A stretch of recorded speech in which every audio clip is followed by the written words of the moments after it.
لله نحمده ونستعينه ونستغفره ونؤمن به ونتوكل عليه ونعوذ بالله من شرور أنفسنا ومن سيئات أعمالنا من يهده الله فلا مضل له ومن يضلله فلا هادي له ونشهد أن لا إله إلا الله وحده لا شريك له ونشهد أن سيدنا ونبينا ومولانا محمدا عبده ورسوله أرسله الله تعالى إلى كافة الناس بشيرا ونذيرا أما بعد فإن أصدق الحديث كتاب الله وخير الهدي هدي محمد صلى الله عليه وسلم وشر الأمور محدثاتها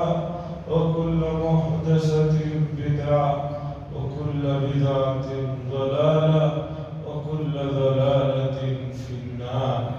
قال الله تبارك وتعالى في القرآن المجيد والفرقان الحميد: يا أيها الذين آمنوا توبوا إلى الله توبة نصوحا. وقال صلى الله عليه وسلم: التائب من الذنب كمن لا ذنب له، أو كما قال صلى الله عليه وسلم. عزیزان محترم، ماہ شعبان کا دوسرا جمعہ ہے، یعنی کہ ہم لوگ رمضان المبارک کے قریب سے قریب ہوتے چلے جا رہے ہیں، اور ماہ شعبان کی عظمت اور اس کی بزرگی اور اس سے جڑی ہوئی جو چیزیں ہیں امت اسے سنجیدگی سے نہیں لے رہی ہے۔ عزیزان گرامی، موجودہ ماحول میں دجال تو نہیں آیا ہے، لیکن دجال کے فتنے آنا شروع ہو چکے ہیں، ظاہر ہو چکے ہیں۔ آپ نے دیکھا ہوگا کہ ٹرین آنے سے پہلے اس کی آواز، اس کی سیٹیاں سنائی دیتی ہے، پھر جا کر ٹرین آتی ہے، بہت دور سے ہی اس کے چلنے کی آواز، اس کی سیٹیاں سنائی دیتی ہے، پھر جا کر ٹرین آتی ہے۔ اسی طرح دجال جو سب سے بڑا فتنہ ہوگا، وہ تو آیا نہیں ہے، لیکن اس کے جو علامات ہیں، اس کی جو نشانیاں ہیں، اس کے جو فتنے ہیں، وہ دنیا میں رونما ہو چکے ہیں۔ ان فتنوں سے بچنے کے لیے، ان آزمائشوں سے نکلنے کے لیے آدمی کے لیے جو چیز سب سے ضروری ہے وہ اللہ کی معرفت۔ اللہ کو آدمی جانے گا تو جو دوریاں ہیں وہ ختم ہوں گی۔ آج ایک آدمی سے جب تک اس کا مقام، اس کی حیثیت پتہ نہیں چلتی، وہ اس کے قریب نہیں ہوتا، وہ اسے نہیں جانتا۔ جب پتہ چلتا ہے کہ بھئی یہ ہے اس کی حقیقت، پھر آدمی اس کی طرف لپکتا ہے، جھپکتا ہے۔ تو اللہ کی جو معرفت ہے، اللہ کو جو پہچاننے کا معاملہ ہے، وہ دھندلا ہوتا جا رہا ہے۔ بندوں کو اللہ نے پیدا ہی دنیا میں اس لیے فرمایا کہ وہ دنیا میں رہ کر دنیا کی رنگینیوں میں نہ کھو جائیں، بلکہ اللہ کو جانے، اللہ کی معرفت کو حاصل کریں۔ اس کے بغیر کام نہیں۔ معرفت نہ ہو تو پھر آدمی میں دوریاں ہوتی، اجنبیت ہوتی، بعض مرتبہ دشمنیاں، لڑائی تک ہو جاتی ہے۔ اس چیز کو سمجھنے کے لیے ایک واقعہ سناتا ہوں، سمجھیے۔ ائمہ اربعہ، 4 امام جن کی تحقیقات قرآن و حدیث کے موافق ہونے کی وجہ سے پوری دنیا میں جن کو جانا جاتا ہے، ان میں ایک امام ہے حضرت مالک بن انس، مدینہ منورہ یہ بڑے امام تھے. ان کے استاذوں میں ایک ان کے بڑے استاذ ہیں ربیعۃ الرائے. امام مالک نے ان سے علم حاصل کیا ہے.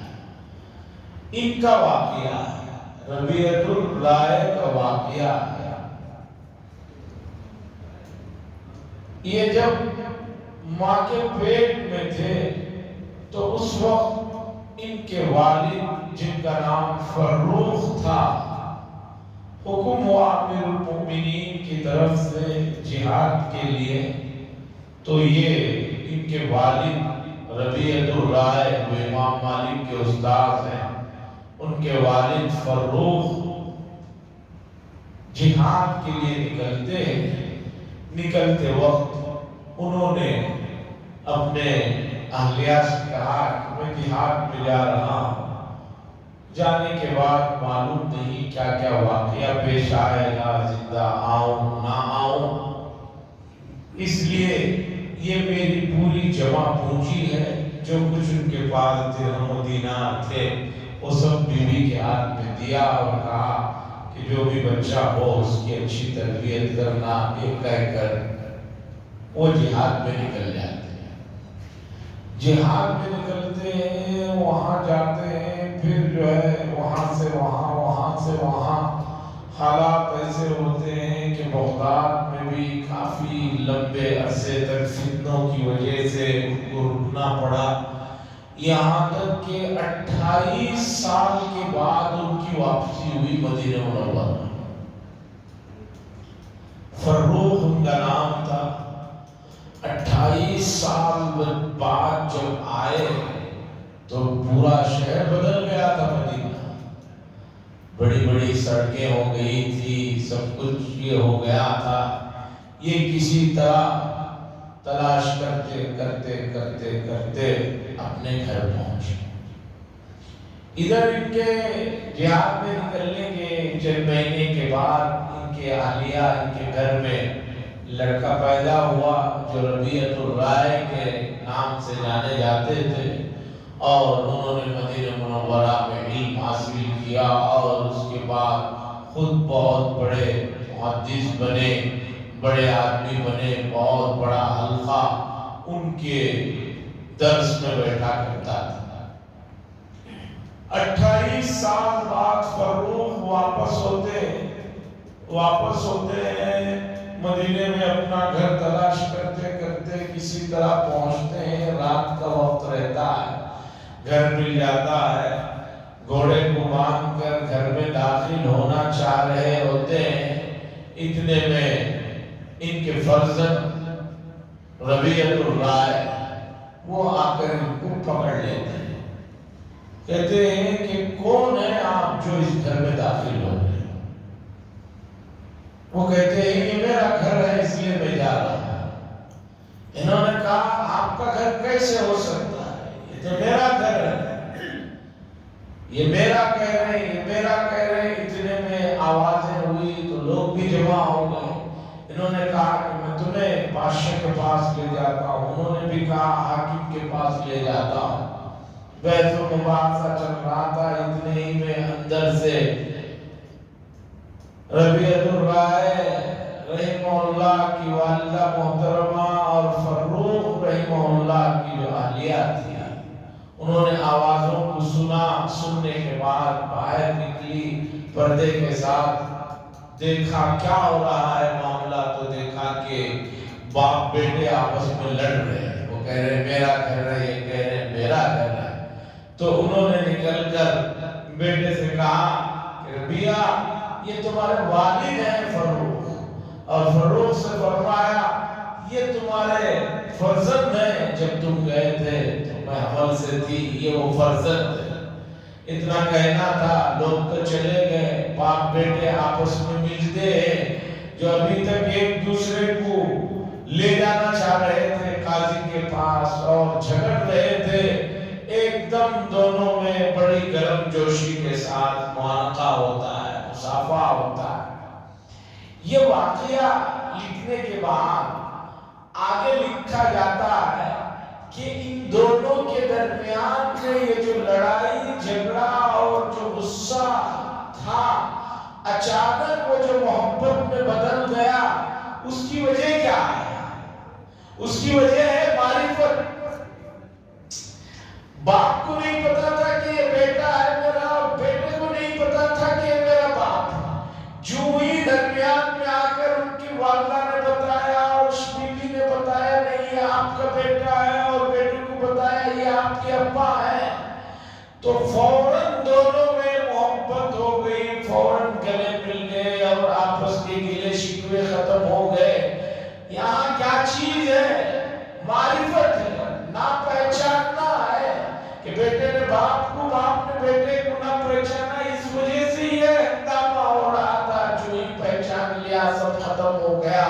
اس واقعے کو لکھنے کے بعد محققین لکھتے ہیں ٹھیک اسی طریقے کا معاملہ ہے بندوں کا اللہ کے ساتھ۔ بندے اللہ کو پہچان نہیں رہے، بندے اگر اللہ کو پہچان لے تو سمجھو کہ مسئلہ حل ہے، پھر ان کو کسی چیز کی ترغیب دینے کی ضرورت نہیں ہے، خود دوڑے چلے آئیں گے،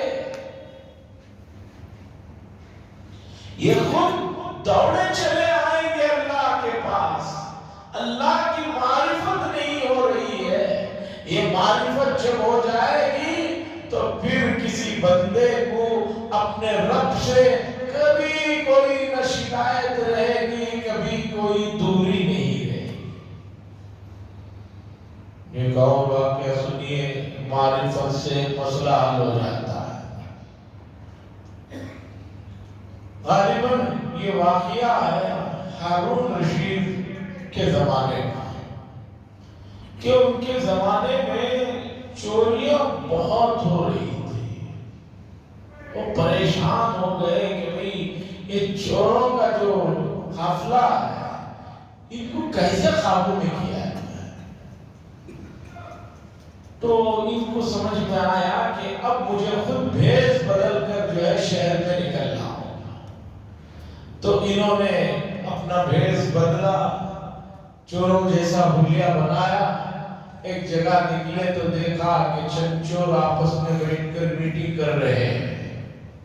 یہ بھی وہاں پہنچے، انہوں نے پوچھا آپ کون ہیں؟ تو انہوں نے کہا میں بھی وہی ہوں جو آپ لوگ ہیں۔ تو انہوں نے کہا دیکھو ہمارے گروہ میں شامل ہونا ہے تو کوئی نہ کوئی اسپیشلٹی ہونا چاہیے، ہم سب میں ایک اسپیشلٹی ہے، آپ اپنی اسپیشلٹی بتاؤ گے تب ہم اپنے گروہ میں شامل کریں گے۔ بادشاہ نے کہا کہ وہ پہلے آپ اپنے اسپیشلٹی کو بتاؤ پھر میں بتاؤں گا۔ تو چوروں میں ایک نے کہا کہ میں اتنا پھرتیلا ہوں کہ کتنی بھی بڑی دیوار کیوں نہ ہو اسے پھاند کر اندر اتر جاتا ہوں۔ دوسرے نے کہا کہ میری یہ خاص بات ہے کہ کتا جب بھونکتا ہے تو وہ کیا کہہ رہا ہوتا ہے میں جان لیتا ہوں۔ تیسرے چور نے کہا کہ میری اسپیشلٹی یہ ہے کہ میں مٹی کو سونپ کر بتا دیتا ہوں کہ اس کے نیچے خزانہ ہے یا نہیں۔ چوتھے نے کہا کہ میری اسپیشلٹی یہ ہے کہ اتنا طاقتور ہوں کہ کوئی سی بھی دیوار کیوں نہ ہو اسے توڑ کر اس کے اندر گھس جاتا ہوں۔ اور پانچویں نے بھی اپنی ایک خصوصیت بتائی کہ میں ایک مرتبہ کسی کو دیکھ لیتا ہوں تو پھر اسے بھولتا نہیں، پہچان لیتا ہوں۔ آخر میں چوروں نے بادشاہ سے پوچھا کہ آپ کی اسپیشلٹی کیا ہے؟ بادشاہ نے بہت لطیف انداز میں اشارے کنایوں میں بتایا کہ میں وہ ہوں کہ اگر کسی کو سزا بھی ہو جائے اور میری داڑھی کو ہلا دوں تو وہ آدمی بچ جاتا ہے۔ تو اس کے بعد ان سب لوگوں نے مل کر